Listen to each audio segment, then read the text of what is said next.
കോൺഗ്രസിന്റെ parliamentary party യോഗത്തിൽ Congress M P Sasi Tharoor പങ്കെടുക്കില്ല എന്ന സൂചനകളാണ് പുറത്തുവരുന്നത്. പ്രധാനമന്ത്രി നരേന്ദ്രമോദിയെ പുകഴ്ത്തി സംസാരിച്ചതിൽ പാർട്ടിക്കുള്ളിൽ തന്നെ തരൂരിനോടുള്ള അതൃപ്തി വളരെ പ്രകടമായി തന്നെ കാണാൻ സാധിക്കും. ആയതിനാൽ തന്നെ തരൂർ നേതൃത്വവുമായി ഇടഞ്ഞു നിൽക്കുകയാണ്.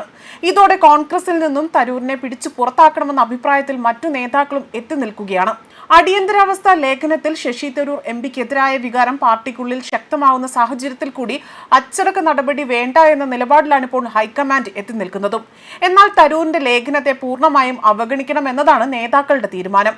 10 വർഷമായി അധികാരത്തിന് പുറത്തു നിൽക്കുന്ന കോൺഗ്രസ് പാർട്ടിക്ക് തെല്ലും അസ്വസ്ഥത ഉണർത്തുന്ന കാര്യങ്ങൾ തന്നെയാണ് ഇപ്പോൾ പാർട്ടിക്കുള്ളിൽ നടക്കുന്നതും.